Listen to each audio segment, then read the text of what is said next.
I was thrown out of my own home, just a few hours after getting off an operating table. No shoes, no coat, just a cane I barely knew how to use, and a burning pain running from my hip down to my knee. And the worst part? The person standing in the doorway telling me, "You don't live here anymore," was my son. I still remember the Portland cold cutting against my face as the door slammed shut. The wind carried the sharp scent of pine from Forest Park across the porch. But that wasn't what made me tremble. It was the truth settling in my bones. I had no home, and I had no son. I stood there, a 68-year-old mother fresh out of hip surgery, wondering how a family could fall apart this fast. Then my pearl earring hit the porch step and rolled out of sight. And I knew this wasn't a misunderstanding. It was the first crack of a plan that had been waiting in the shadows for months, set to strike when I was at my weakest. My name is Margaret Hale, and if you've ever wondered what happens when a mother is pushed to her final edge, this is that story. I had only been gone for 3 weeks. 3 weeks lying in a recovery room at OHSU, fighting fever and infection after the hip replacement. While I struggled just to stand again, the world outside kept spinning, and apparently spinning fast enough to rearrange my life like a house after a storm. The taxi stopped in front of our 2-story Craftsman, the home my husband Harold and I spent more than 40 years restoring. It sat right at the edge of Forest Park, where the trees throw long shadows across the yard every afternoon. If wood really carries a spirit, that house carried our laughter deep in its grain. I stepped out, shaky on the cane, heart thudding unevenly. "Do you need help with your bags, ma'am?" the driver asked, watching me wobble. "Just up to the door," I said softly. My son should be waiting. But when we reached the porch, the door swung open, and instead of a welcoming smile, I saw Evan's tight, unreadable face. My son, the one person I trusted more than myself. Yet standing there, Evan looked at me like I was a stranger interrupting his evening. "Not today, Mom," he said, voice dry, as if reading from a script someone else had written. "You shouldn't be here." I blinked. "Evan, what do you mean?" He stepped out, blocking the doorway. Behind him, I saw Tessa, his wife, standing with her arms crossed. And next to her, her parents, Gregory and Marlene Powers. People I had met maybe 5 times in my entire life. What were they doing inside my house?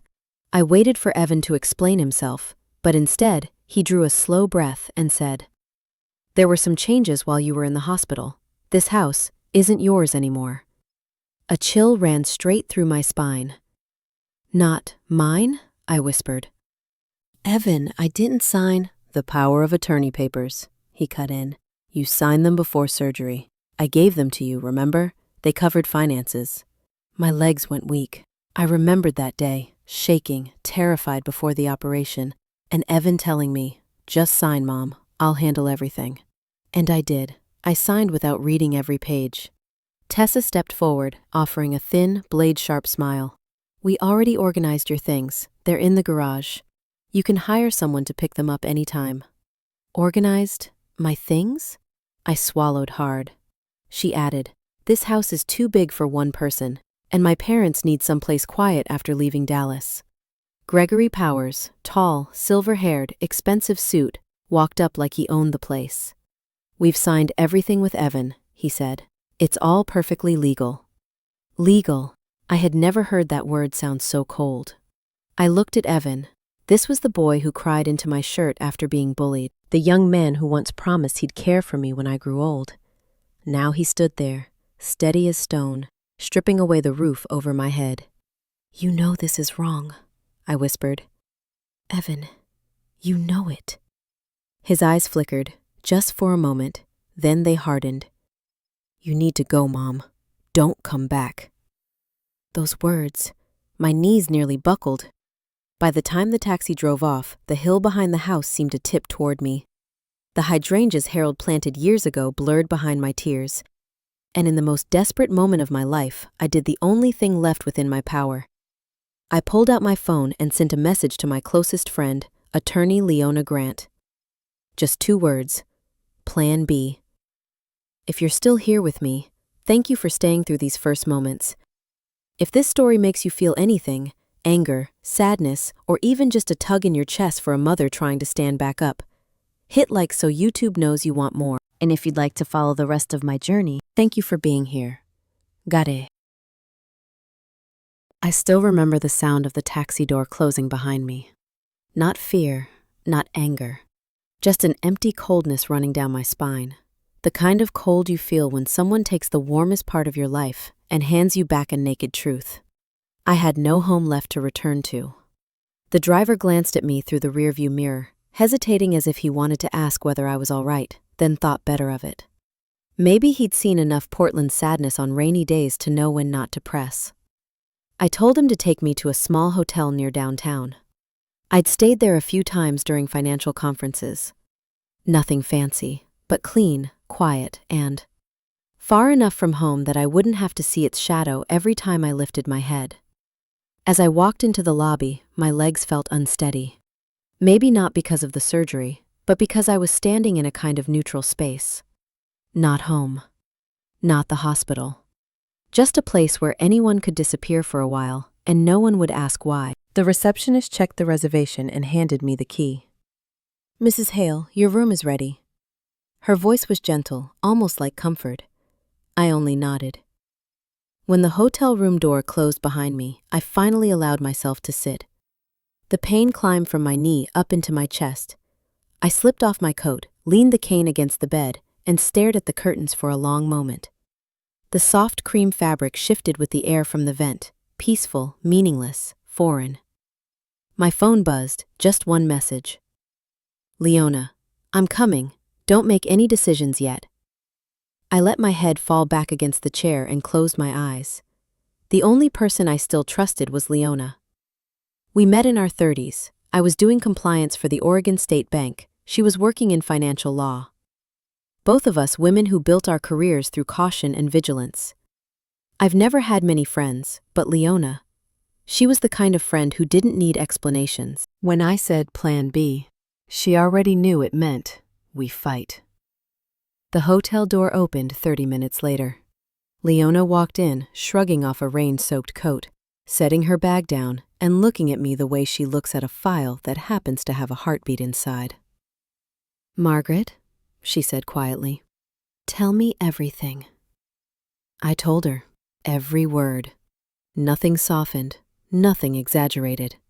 I told her about Evan, about the pearl earring, about Gregory and Marlene standing in my living room like they belonged there, about the silence from my son, the same boy who once sobbed into my shoulder because he couldn't find me after school. Leona didn't interrupt, she just listened.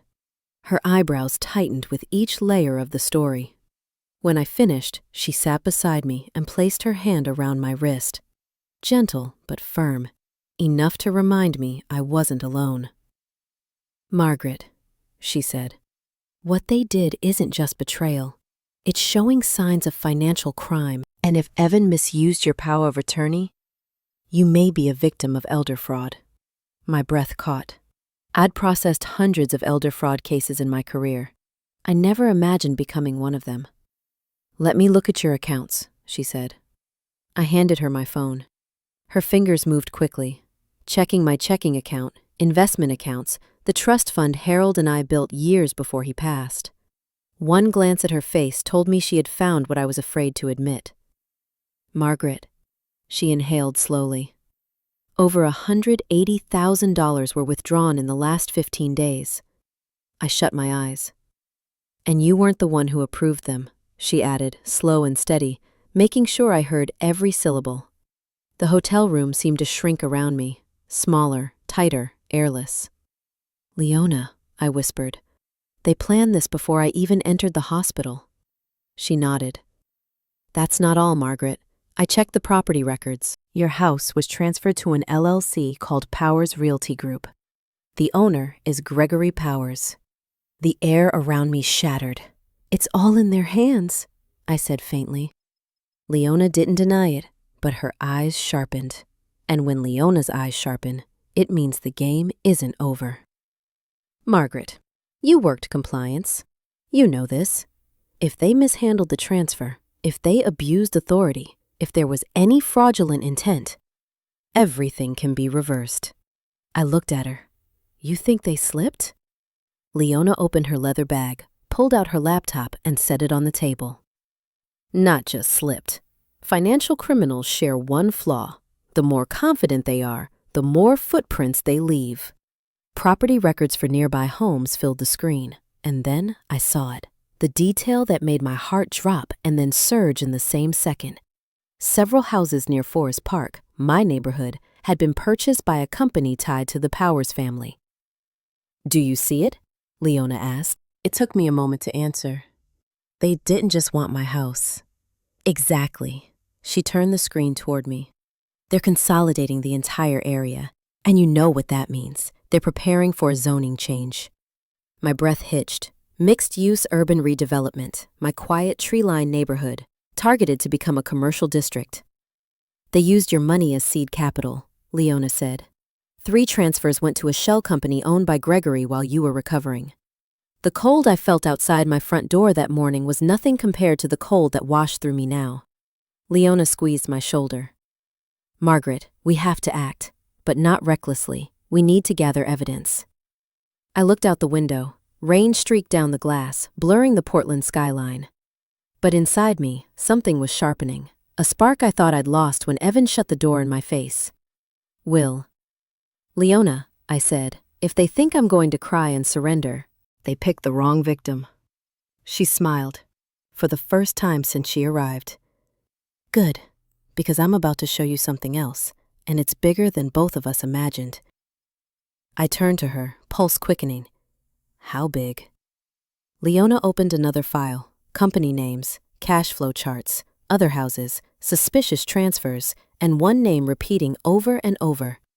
Westwood Urban Development, LLC. I whispered, Oh my God, the Powers family is trying to take over the entire district. Leona nodded. And Margaret, you're not their first victim. My hand curled into a fist. For the first time since this morning, I didn't feel fragile. I felt awake. I felt clear. I felt angry. And that anger pushed me toward a battle I never thought I'd face at this age. But I've lived long enough to know one thing. Financial criminals always underestimate older women. They think we're slow. They think we're soft. They think we won't fight. They are wrong, very wrong, and I'm going to show them just how wrong. I sat there in silence for a long moment, staring at Leona's laptop screen. Pages of transfers, property filings, financial documents. Everything was beginning to line up into a truth so large I had to breathe slowly just to keep myself from unraveling. Gregory and Marlene Powers were quietly buying up the entire Forest Park area, and they were using my money as their seed capital. I need you to look at this too, Leona said, opening another window. It was a map of the neighborhood. Most of the marked houses listed the same owner, Westwood Urban Development, LLC, another Powers family shell company. These are the homes they've already bought. She pointed at the red marks. And these yellow ones? Negotiations in progress. My eyes landed on my house, the only property marked in black. So mine is the anchor of the entire project. Leona finished for me. Without it, they can't push through the rezoning request. Your property sits right at the center. I leaned back in the chair, my heart hammered, not from fear, but from realization. They didn't take my house because they wanted to live in it. They took it because it was the key to a multi-million-dollar development scheme. Leona stood and began pacing, the way she does when she's piecing together a major case. Margaret, we're looking at land manipulation, concealed financial flows, abuse of power of attorney, unauthorized withdrawals, fraudulent transfers. This is no longer a family dispute. I watched her. In the pale hotel lighting, Leona looked like a warrior preparing for battle. We need to start tracking all financial movement tied to Gregory, she said. I'm certain you're not their first victim. My hands trembled, not from weakness but from the truth settling in. There may have been other seniors who lost their homes, their savings, their lives, the same way they were trying to strip mine. I pressed my cane into the hotel carpet. Leona, I said quietly, how much do you think Evan knows? She stopped walking. Her expression shifted, serious, careful. I don't think he knows everything, but… She lowered herself into the chair across from me. You need to prepare yourself for the possibility that he isn't innocent. A long crack split open through my chest, sharper than the moment he shut the door on me. Margaret, she continued, her hand finding mine, I'm saying this as your friend. Don't rush to defend him. Wait for evidence. I nodded, but no words came. That night, Portland's rain grew heavier. I pulled the curtains aside and watched the city blur, long streaks of light dissolving into the storm, just like my thoughts. My phone buzzed. A text from Tessa. We need your investment account password to transfer funds for your post-op care. Send it now. I froze. No concern, no remorse. Nothing human, just send the password. Leona read the message over my shoulder and let out a cold, deadly smile. Perfect. They just added another charge to their list. Should I answer? I asked. No, let them stew. The longer the silence, the more desperate they'll get. I turned the phone face down on the table, like closing a door. The next morning, Leona returned with 2 cups of hot coffee. I've got something new, she said, opening her laptop.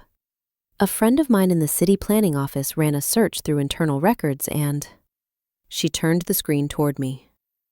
Gregory Powers filed for land use rezoning 2 weeks ago, while you were still in the ICU. They thought I'd be in the hospital long enough not to notice, I whispered. Not just that, Leona continued. Half the application was signed electronically under your power of attorney. She looked at me, and the look was one I had never seen on her face before. Margaret, they didn't expect you to live long enough to return. I set the coffee down. My hands shook. What are you saying? They only needed a few weeks, Leona said quietly. If your recovery faltered, if complications arose, if you didn't make it out of the hospital. She didn't finish the sentence. She didn't have to. I remained still for a long time. Somewhere inside me, beneath the stitches, beneath the pain, something began to rise. Not fear, not despair, but clarity, anger, resolve. Leona, I said, my voice low but steady. Where do we begin? She took a sip of her coffee, then handed me a new folder. Here, you're not going to be their victim for 1 more minute. Then she reached into her coat pocket and pulled out a small black USB drive. And this, she added, placing it in my hand, is something I retrieved from Gregory's office this morning. I stared at her. You went into his office? Not inside, she smiled, the kind of smile that sends a chill up your spine. I have my ways. The USB felt light, small, but heavy with possibility. Maybe even the key to my future, and their downfall. What's on it? I asked. Leona's answer came without hesitation. Enough to show how many people the Powers family has done this to before you. And in that moment, I understood. This wasn't just about me losing a house. This was about stepping into a fight against a network of fraud that was polished, calculated, and merciless. But I wasn't afraid anymore, because I finally understood one thing. They never expected a 68-year-old woman fresh out of hip surgery to stand back up and fight. And I will, even if it means standing against my own son. I didn't sleep that night. Not because of the dull ache in my hip, but because I could feel something strange starting to move inside me. Like the old gears of a long-abandoned machine finally grinding back to life. It was a feeling I hadn't known since Harold died. Initiative, clarity, fight. Around 4 a.m, Portland was still wrapped in rain, but inside my head, everything was sharper than ever. The Powers family didn't just take my house. They didn't just drain my money.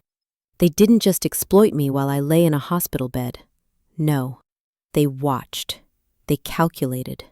They waited. They believed a 68-year-old woman fresh out of surgery wouldn't stand back up. They believed I would quietly disappear. But in all my years in compliance, I learned one thing. The people who think they've already won always leave tracks. By the time the first light crept over the Willamette River, there was a soft knock on the door. Leona stepped in, 2 warm paper bags in her hands.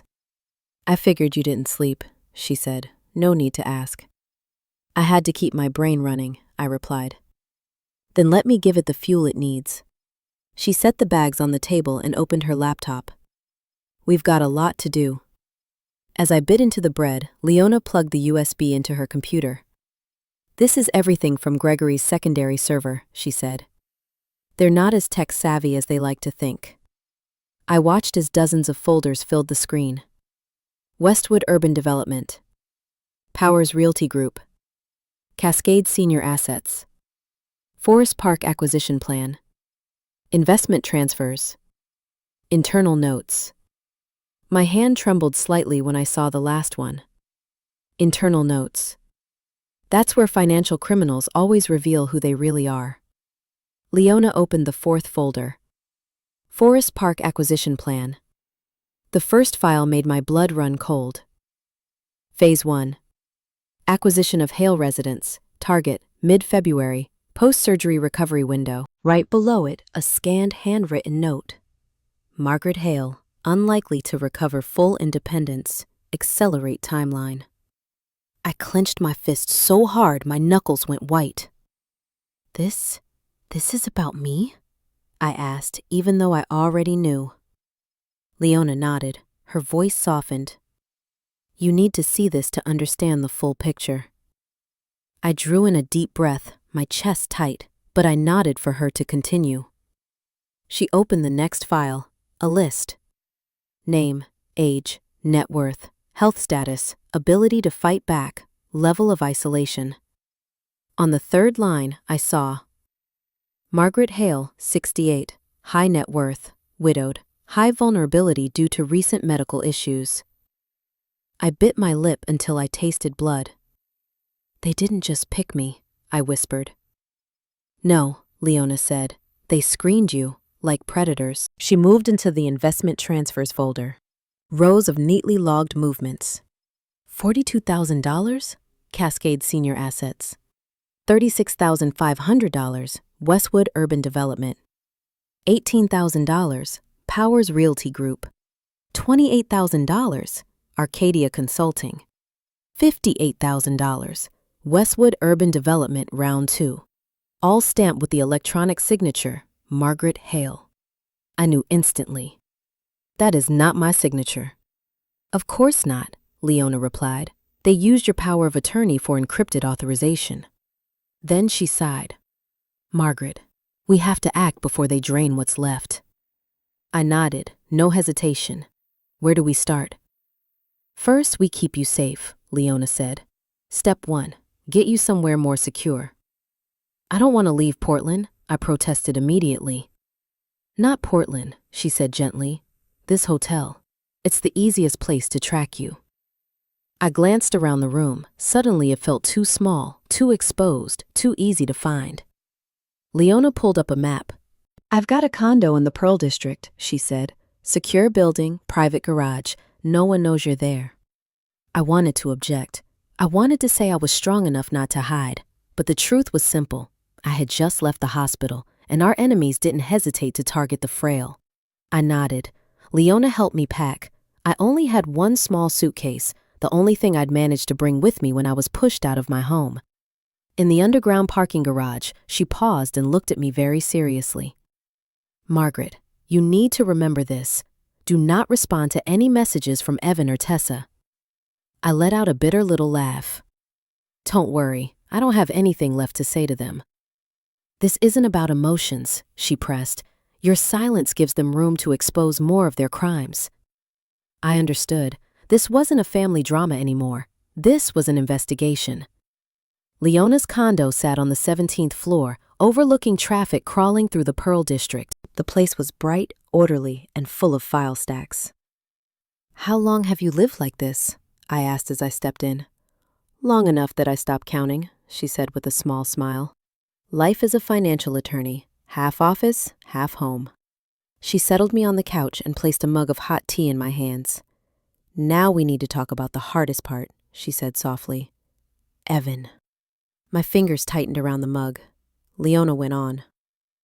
I know you want to believe your son wasn't involved, but signing transfer documents is intentional, I finished for her. Yes. And withdrawing money from my accounts requires passwords, OTPs, or power of attorney. Yes. And he stood in the doorway and told me I didn't live there anymore. Leona didn't add anything. She didn't need to. Deep in my chest, there was a wound I hadn't dared to look at. Not about the assets, not about the house, about the choice my only son made. Margaret, Leona said after a long silence, prepare yourself for the worst possibility. Evan may know more than you think. My eyes stung, but there is a way to know, she added, and I don't want you to face it alone. She placed a slim envelope on the table in front of me. Inside was security footage from River West Bank, the day I was in the ICU. On the screen, I saw Evan and Tessa, both standing at the counter, smiling, talking, signing papers. My hand began to shake. The tea rippled in the cup. What day was this? I asked. The third day you were still unconscious, Leona answered slowly. I set the cup down, lowered my head. I didn't cry. I didn't scream. I just felt something inside me go quiet. And another part, the part that had built a career in finance, wake up fully. I lifted my head, met Leona's eyes. All right, I said, my voice calm in a way that scared even me. Tell me what we need to do. Leona smiled, the kind of smile you see on someone who's just heard the starting gun from their ally. Step 1, she said, is getting clear proof that Gregory and Marlene are using your identity. And step 2? You're going back to your house. I froze, my breath caught. Leona, they're still there. Only Gregory, she replied. Marlene and Tessa are out touring a new model unit. Evan, whereabouts unknown. That makes this the best window we've got. I slowly laid my hand on the cane. You want me to go back there? For what? Leona's answer came low, almost a whisper.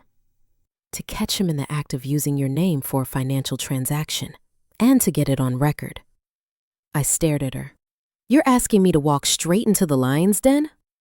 Leona nodded.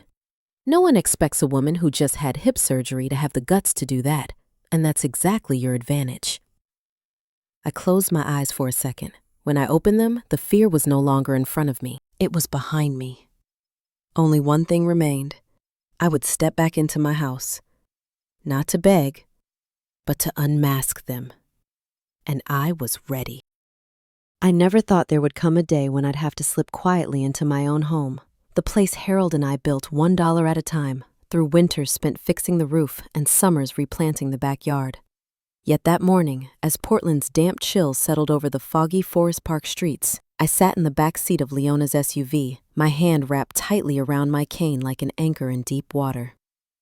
Are you sure about this? Leona asked again, eyes fixed on the rearview mirror. I was sure last night, I said. This is the only way to drag them into the light. Leona exhaled softly, then handed me a small black phone. This one starts recording the moment you unlock it, she said. Just keep it in your cardigan pocket. I slipped it inside. It felt like I was carrying something that could turn my entire life around. Gregory will suspect nothing, Leona added. He thinks you're hiding somewhere, trembling, waiting for them to decide your fate. I pressed my lips together. Trembling, yes, but not from fear. From anger hardened into steel. When the SUV stopped 2 houses down from mine, Leona rested her hand on my shoulder. Remember, don't touch anything. Don't sign anything. And most importantly, don't let them sit you at a desk. I nodded. Stepping out, my legs trembled, the incision on my hip still burning, but my resolve pulled me forward. Toward the house I once called the safest place in my world. I chose the side entrance, the kitchen door. Leona was right. Gregory didn't know my habits, so he'd never guessed that for decades this had been my quiet little shortcut from the garden. My hand shook as I turned the knob. The door opened, unlocked. I stepped inside. My kitchen wasn't mine anymore. The refrigerator hung open, stocked with expensive alkaline water I'd never buy. The counters were lined with organic food brands I'd never heard of. The little clove plant Harold loved, gone. The house breathed someone else's life. Not a trace of ours remained. For a moment, I just stood there, swallowing down the ache climbing into my throat. Before I could steady myself, I heard footsteps coming from the office. I tightened my grip on the cane. Gregory walked in.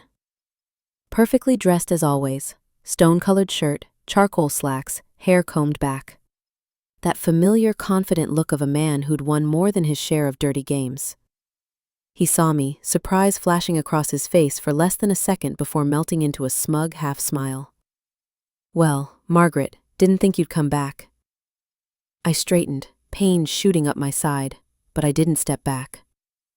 I never intended to give up this house. Gregory folded his arms. "I understand you have some sentimental attachment. But let's be clear, the property was transferred legally. Evan signed. You gave him power of attorney. We simply are laundering money under my name," I cut in. Gregory's expression snapped, smugness replaced by a flicker of alarm, just for a moment. Then he smoothed it over. "You should be careful with your accusations, Margaret. Nothing is recorded, and I could call the police right now and report you for trespassing." I lifted my chin. "Oh, go ahead. Honestly, I think the FBI would be even more interested, considering you use my legal authority to process transactions tied to Westwood Urban Development." Gregory's face changed, not panic, but a hit to the nerves, and I saw it. "In any case," he said, clearing his throat, "you're misunderstanding a number of things." "Then you won't mind showing me the papers on your desk," I replied. Gregory arched an eyebrow. "You have no right." "You're conducting illegal activity on a property still under dispute," I said flatly. "I have more rights than you think." His jaw tightened, but he turned, and I followed. Walking into Harold's office, the room he'd spent 3 months handcrafting the wooden cabinets for, something inside me tightened. His desk had been moved, drawers pulled open, documents everywhere, none of them mine. Gregory stood in front of the desk, blocking my view. "There's nothing here related to you," he said. "Good," I replied. "I'm not looking for my documents. I'm looking for yours." Gregory let out a dry laugh. "You think you can intimidate me?" I met his eyes. "I think you underestimate a woman with 30 years of experience tracking financial crimes."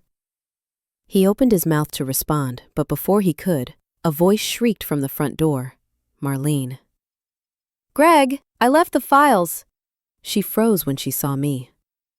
"What is she doing here?" she screamed. "This is our house." I turned to her, and for the first time, I didn't feel small beneath her arrogance. "No, this is my house, and I'm here to prove it." Gregory rushed to stand between us. "I think you'd better leave." I pulled out the phone, unlocked it. The recording icon lit up. "Or," I said softly, "you could explain why Westwood Urban Development used my signature to authorize an $80,000 loan from the Hale Investment Trust." Marlene went pale. Gregory's fist tightened. "You have no idea what you're talking about," he hissed. "I know exactly what I'm talking about," I answered, "and so does the FBI." Both of them froze, just for a beat, but that beat told me everything. "Would you like to confess first?" I asked. "Or should I?" Silence. Silence heavy enough to convict. I felt a cold calm settle in my chest. "Thank you," I said quietly. "That's enough." Gregory stepped forward, eyes blazing with real hostility now. "Give me that phone." I shook my head. He lunged at me, but in that exact moment, a shout rang through the front door. "FBI, don't move!" Gregory stopped dead, Marlene's face drained of color. I turned and saw 2 agents striding in, jackets marked Federal Agent. Leona stood between them. She looked at me and gave a small nod. I tightened my grip on my cane. At last. I had dragged them into the light, and this was only the beginning. I will never forget the moment Gregory froze in the middle of my living room.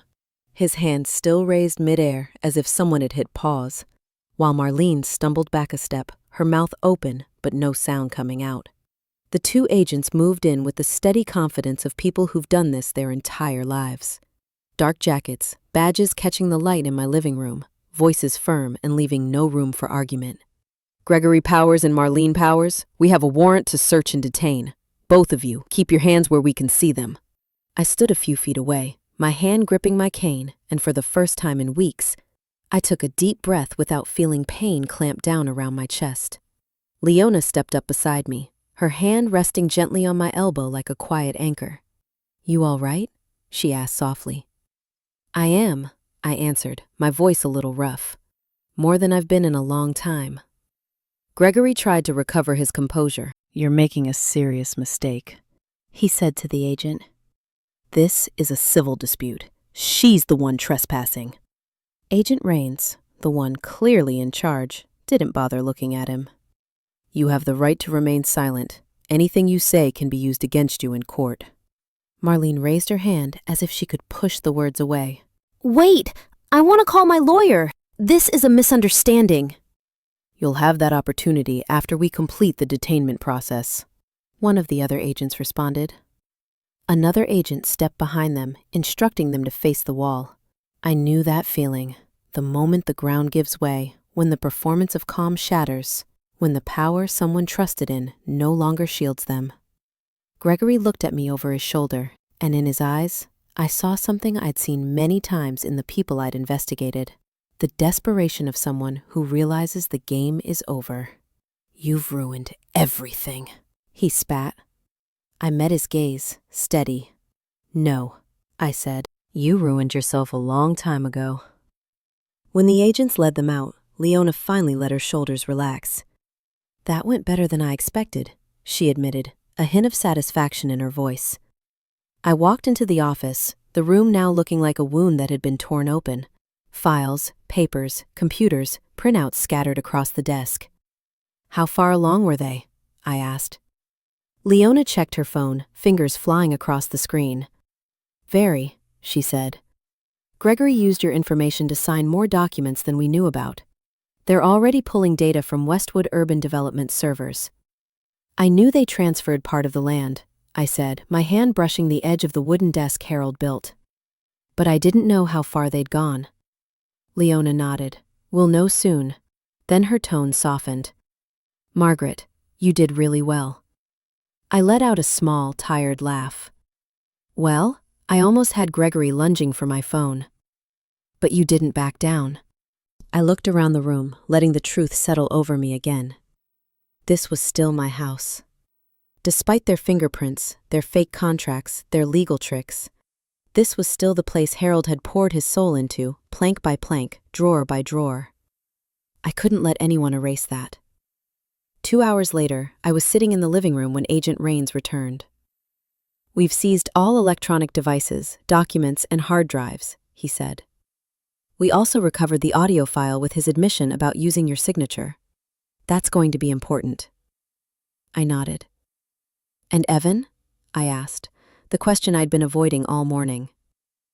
Leona glanced over at me, her eyes dimming slightly. Rains opened his notebook. "We're looking for him." "Looking?" I repeated, feeling my chest tighten. "He's not at work, not at his apartment, phone's off. We'll find him, but it appears he knew this was coming." Leona's hand settled over mine. "Margaret, breathe." I wanted to believe Evan was just scared.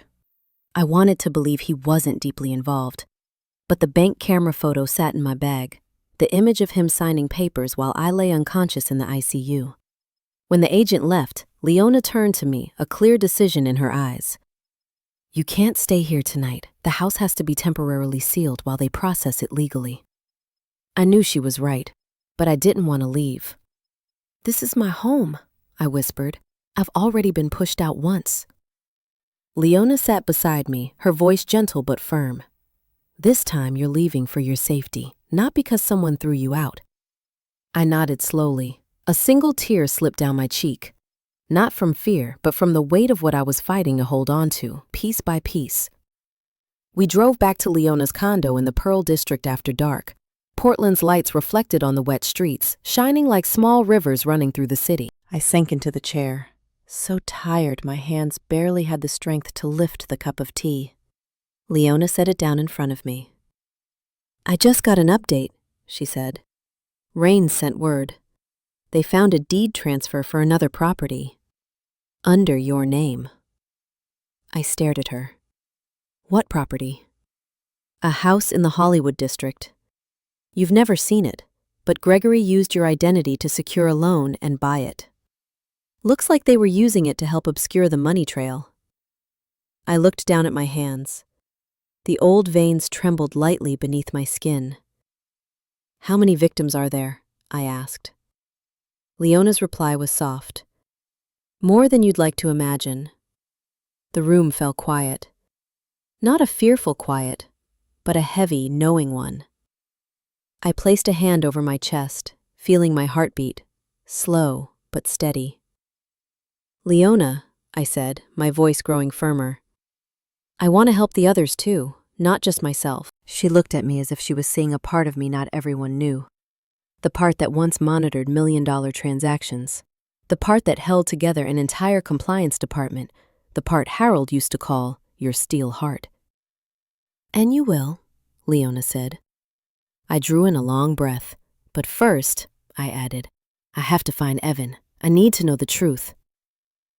Not to forgive, not to fix it, but to know when I lost my son." Leona nodded. "We start tomorrow." I turned toward the window, the city glowing softly under the night, cold and damp, full of corners where people like the Powers could hide. And I knew one thing, this fight was far from over. But I had stepped into it with everything age hadn't managed to take away from me. And in a quiet room on the 17th floor, I began to prepare for the day I would face my son. The day I might lose something all over again, or find a part of him I thought was gone forever. I didn't sleep that night, not because Leona's apartment was too quiet, but because the silence made it impossible to drown out the fears I'd been holding back for days. Evan was hiding. Gregory and Marlene had been arrested.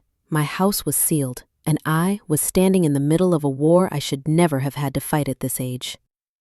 But when I opened my eyes the next morning, something in me had shifted.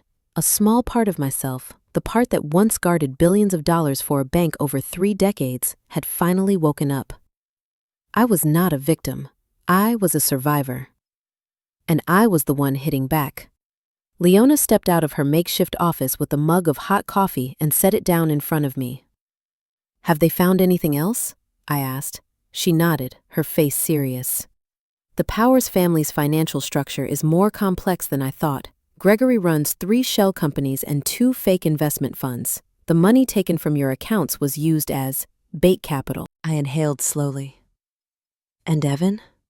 I asked, my voice low and just slightly unsteady, a tremor I couldn't quite hide. "Still nothing," Leona said, "but I think it's time we start looking for him ourselves." I set my cup of tea down. "You have a lead?" Leona picked up a brown envelope and placed it in my hand. "Portland PD just sent over a report. They found Evan's car in a lot near Selwood Bridge. He wasn't in it, but the camera shows—" She paused. The look in her eyes made me grip the armrest. Evan wasn't alone. I opened the envelope. Inside was a still image from a security camera. Evan in the passenger seat and behind the wheel. Tessa. No panic on their faces. No trace of guilt. They looked like a couple on their way to breakfast, not 2 people running from what they'd done. My chest tightened. "So, he chose her," I whispered. Leona's hand rested gently on my shoulder. "Margaret, it's understandable to be heartbroken, but you need to stay focused. They're running, which means they know they're not innocent." I nodded. It hurt, but it wasn't foggy anymore. That afternoon, Leona got an urgent call from the FBI. She hung up and looked at me. "Rains wants you at the FBI office in Southwest Portland," she said. "There are documents they want you to see in person." My heart beat harder.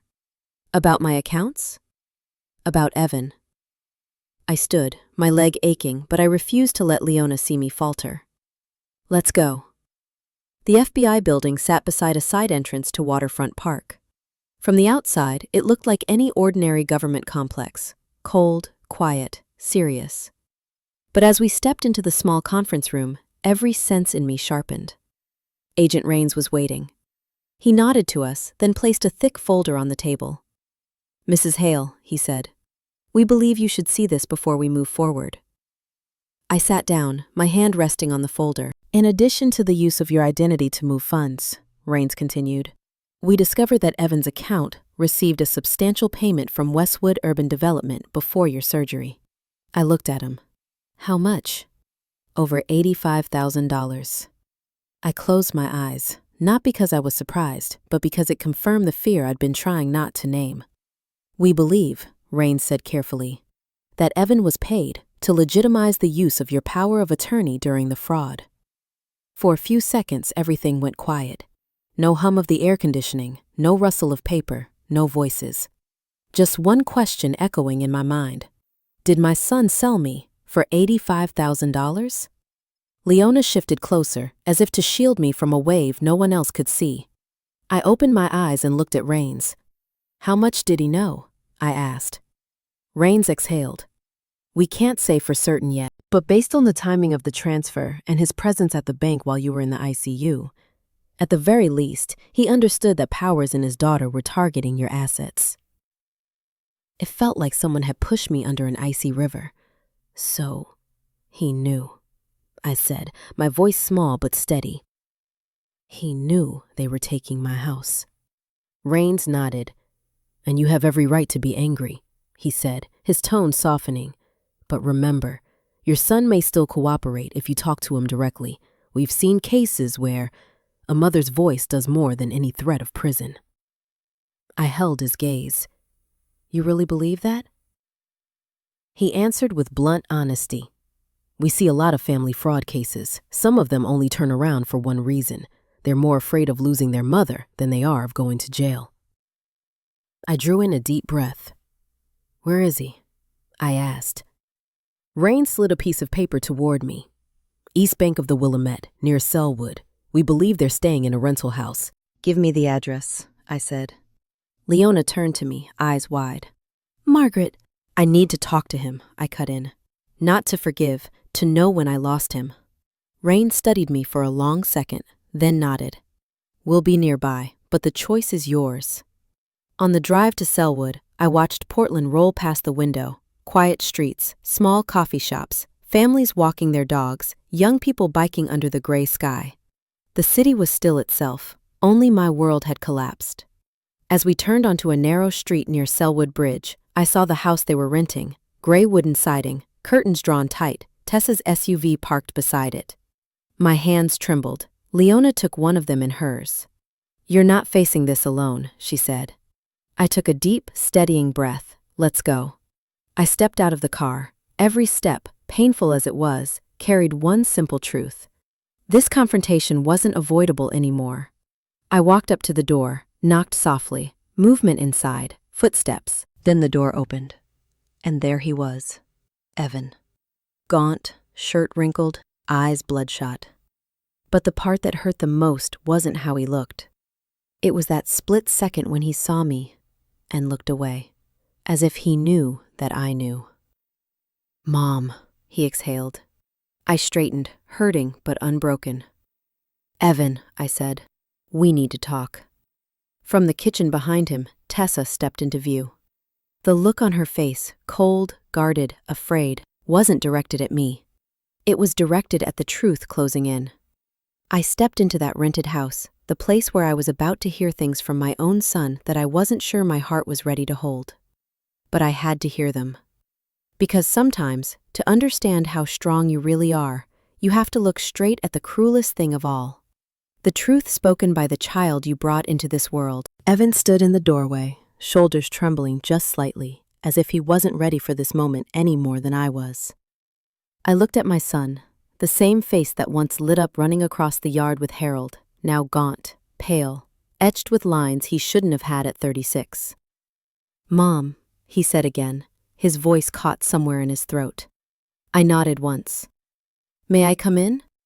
Evan stepped aside, avoiding my eyes, and I walked into a rental house that smelled of damp fabric and the panic of people who'd left in a hurry.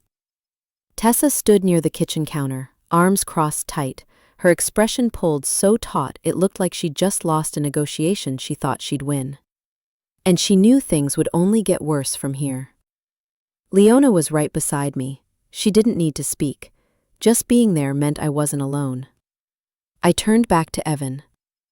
"I want to talk to you," I said, alone. Evan glanced toward Tessa, not for reassurance, but for permission. A tiny movement, yet it cut straight through me. Leona stepped in, her voice polite but razor-sharp. "Tessa, would you mind giving them a moment?" Tessa pressed her lips together, then disappeared into the bedroom and shut the door hard. The kind of door slam meant to reclaim control she'd already lost. Evan sat down at the table, fingers knotted together. I chose to stand. Sitting would only remind me of the surgical ache in my hip, and I didn't want my son mistaking pain for weakness. "Mom, I didn't want things to turn out like this," he began. I studied him, the same eyes that once filled with tears after he fell off his bike at 8, the same eyes that shone with pride at graduation, the same eyes that dulled when Harold died. Now they flickered with guilt and fear. "You didn't want it," I said slowly, "but you still did it." Evan lowered his head. "It wasn't that simple." "Then explain it to me," I said. "I want to hear it from your mouth, not from the investigation files." His chest rose and fell, and when he finally spoke, I could feel the words hitting me harder than any medical pain I'd ever known. "My business was failing," Evan said. "I was drowning, more than I told you." My grip tightened on my cane. "And your solution was to steal from me?" He shook his head quickly. "No! At first, I just wanted to borrow a little. I meant to tell you later. But then Gregory, he showed me a way. He told me he could bail me out if I signed a few things, help me restructure the company. I just had to make the transactions look legitimate." My eyes closed. I knew men like Gregory. They always dig where a person is weakest, and with Evan, it was desperation mixed with pride. "Did you know those transactions used my power of attorney?" I asked. He didn't answer right away.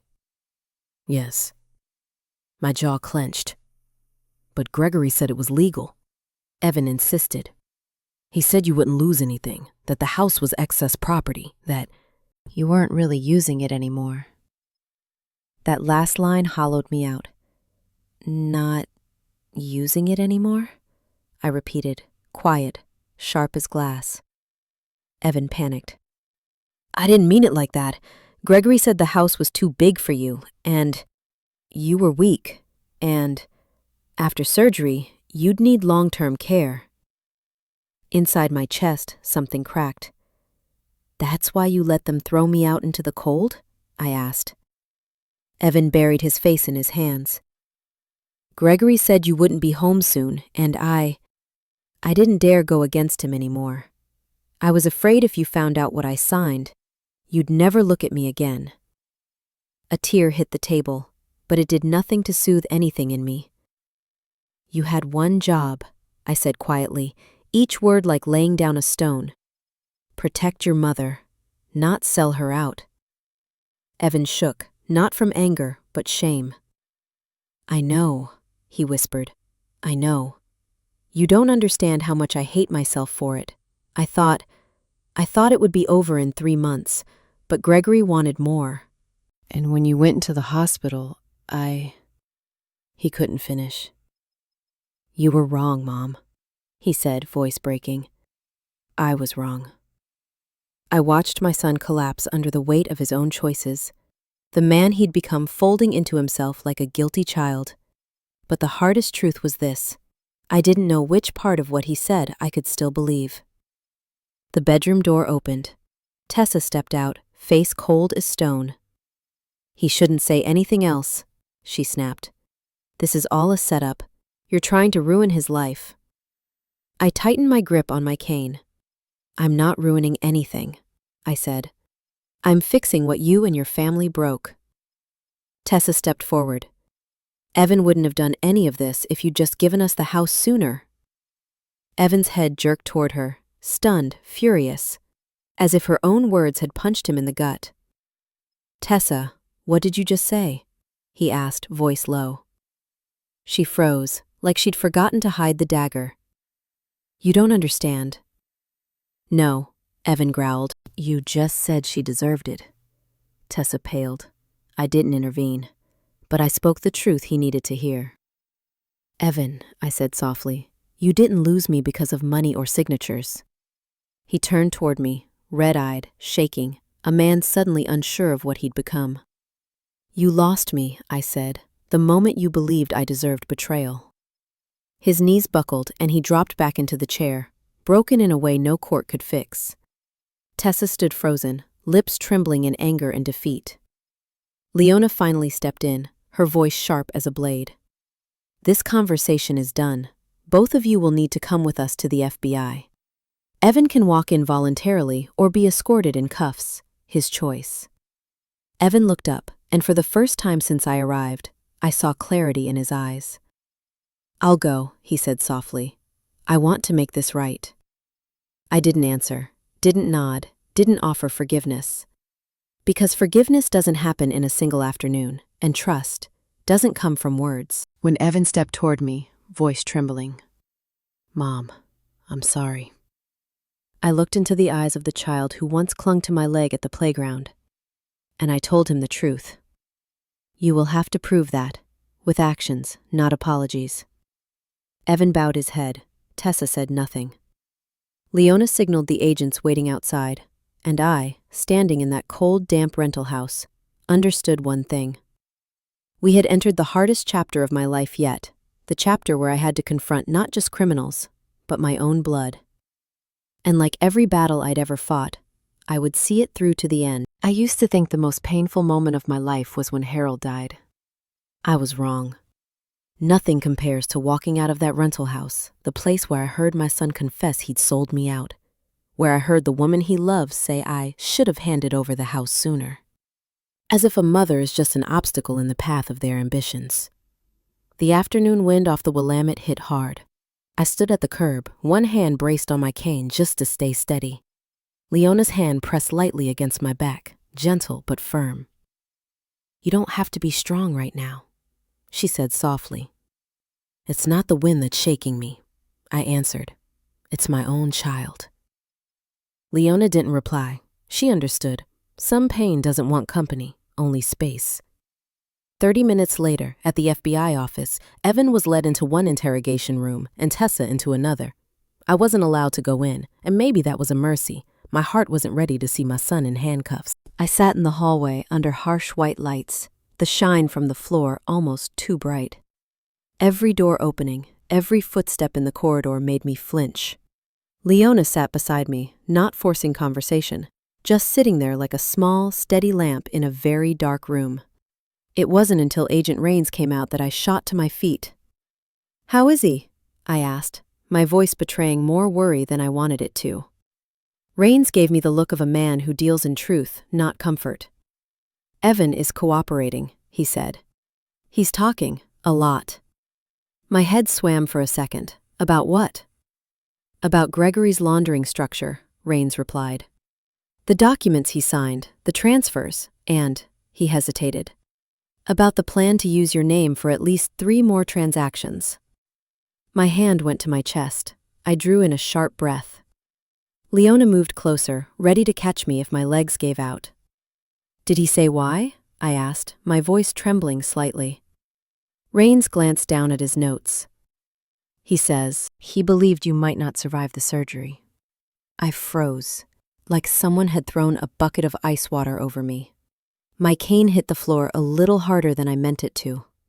My son thought I was going to die? Rains nodded.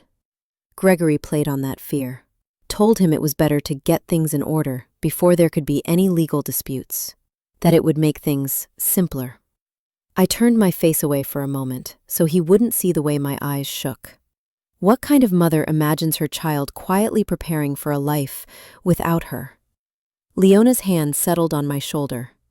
Margaret, Remember this, she said gently. Evan was weak, scared, and easily led. But he was not the architect. Gregory was. But Evan still signed, I whispered. Yes, Leona agreed. But signing in panic and signing with malice are not the same thing. I exhaled, not forgiving, just acknowledging the nuance. An hour later, Rains brought us into a small conference room. There's something else, he said. We found an account in your name, one you didn't know existed. I looked up. What kind of account? He pushed a file toward me. A savings account at a small bank in Bend. Current balance, $112,000. I frowned. That's not my money. We don't think so either, Rain said. We believe it's a holding account, funds passing through in your name as part of the laundering structure. Gregory used it as a backup stash in case something went wrong. My hands shook, this time from anger. He hid dirty money under my name? Not just yours, Rain said. We found other names, other seniors. I flipped through the pages. An 82-year-old widow in Beaverton, a 74-year-old retired teacher in Tigard, a 79-year-old man with cognitive decline in Gresham. I felt my skin prickle. They're predators, I said, my voice dropping low. Rains nodded. And because of you, we've been able to see the entire network. Leona's fingers brushed my hand. You didn't just save yourself, she said quietly. You saved them too. For the first time in days, something warm stirred in my chest. Not happiness exactly, but purpose. By the time we finished, night had settled over the city. Portland glowed gold through office windows, like a ribbon of light wrapped around steel and glass. It didn't look gentle to me anymore. I was so tired I could barely lift my feet as Leona and I walked back to the car. Do you want to eat something? She asked. There's a little pho place near the Pearl that stays open late. I shook my head. I'm not hungry, I just need quiet. Leona started the engine, then asked softly, Do you want to swing by your house? Even just to see it. My heart clenched. My house. Those two words didn't sit as easily as they used to. I'm not ready, I said. She only nodded, no pressure, no judgment. Back at the condo, I sat alone in the living room. I pulled out the envelope with the photo of Evan and Tessa at the bank, the first proof that my life had crossed over into the dark. I studied Evan's face. His eyes in that photo were different from the eyes I saw in the rental house. This version of him tried to act strong, but in that still image, he looked empty. Softly, I whispered, When did you lose yourself, Evan? I thought of the day Harold died, how Evan held me and promised he'd take care of me. I thought of the times he'd rush into my office, waving a test with an A at the top, waiting for my smile. That boy was not the man who signed papers while his mother lay unconscious. But I couldn't walk backward through time. All I could do was choose what came next. Just then, Leona stepped out from the kitchen with 2 cups of tea. Tomorrow we start the next step, she said, as she set one in front of me. What step? I asked. Her eyes held the calm of someone who'd already mapped out the route. Getting you back into your house, she said. As the legal owner, and as a key witness in the biggest fraud case this district has seen in years. I looked at my reflection in the glass table, the white hair, the tired face, but the eyes weren't shaking anymore. Leona, I said, my voice steadier than I expected. They forced me out of my own front door once. I lifted my head and met her gaze. Now it's time I walk through it again, on very different terms. Leona smiled. So you're ready for tomorrow? My hand closed around the cane, not because I needed support, but because it felt like a declaration. I'm ready, I said. And this time, I won't be walking in alone. I never thought there would come a day I'd return to my own home. With a team of federal agents, a financial attorney, and a heart barely stitched back together by the thinnest threads of healing. That morning, Portland sat under a thin veil of fog, like a bridal scarf forgotten on a cold railing.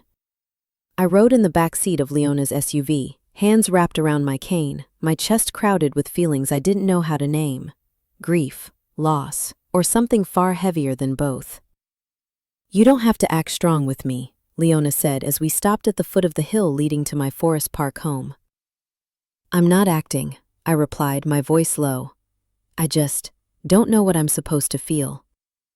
She nodded. Leona understood that sometimes the heart simply has no vocabulary.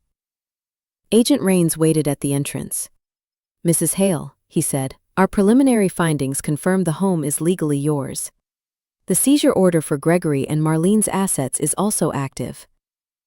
I nodded. "And Evan?" I asked. Rains exhaled.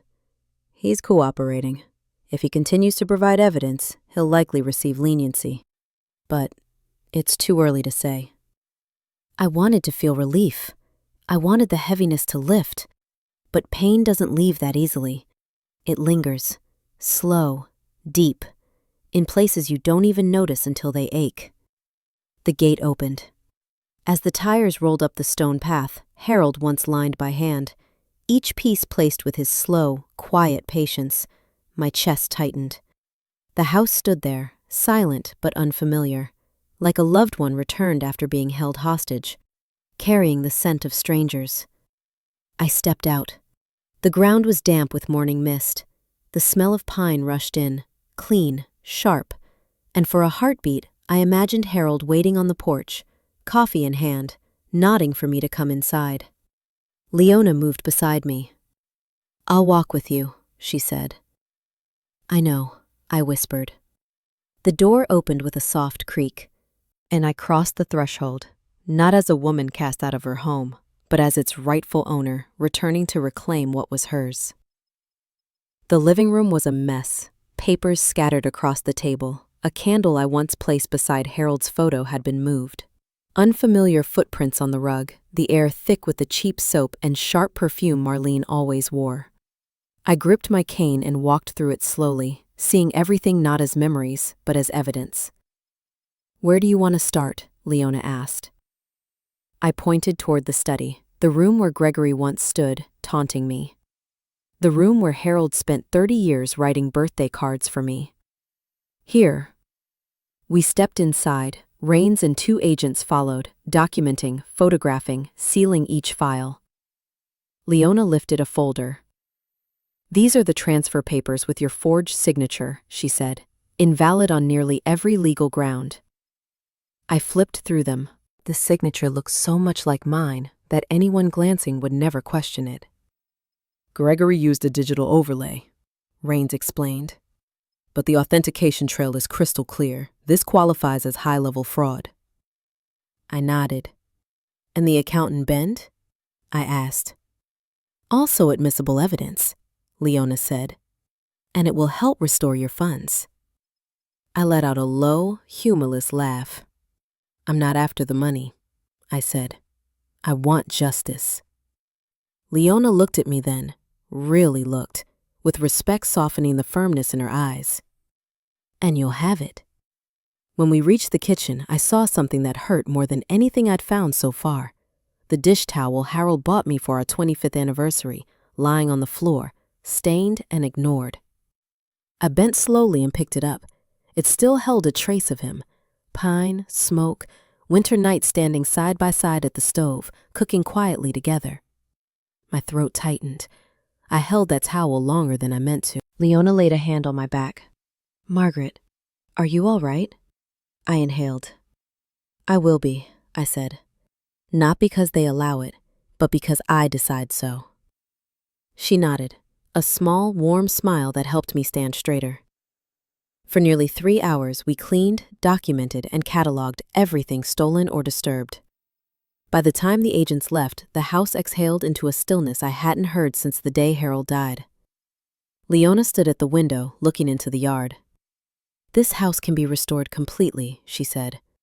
"But the most important part is already here." I sank into the sofa, the same cushion Gregory once sat on with his arrogant legs stretched out. And for the first time, I felt I could breathe fully in this space again. "Leona," I said softly, "I want to live here. Fix everything. Put it all back where it belongs." She smiled. "I knew you'd say that." I glanced around, then added, And I want my own attorney, not just for this case, but for everything ahead. I don't want anyone, not even Evan, to ever hold legal power over my life again. I'll arrange it, she said. I stepped out onto the porch as the last light faded. Forest Park was quiet, birds settling in, leaves stirring in the breeze. I stood there for a long, long moment, looking at the path Harold and I walked every evening. I had lost many things, but I had just reclaimed the most important thing: the right to stand in my own home without fear of being thrown out ever again. Leona joined me. "This journey isn't over," she said. "No," I replied, "but I'm not walking it alone anymore." And that was the truth. If this story has reached a quiet place inside you, a memory, a loss, or a time you had to rise after trusting the wrong people, leave me a small sign with a like. And if you want to hear more journeys like this, stories about awakening, about boundaries, and about finding yourself again even when you're too tired to stand, hit subscribe so we can meet again in the next chapter. Thank you for being here with me.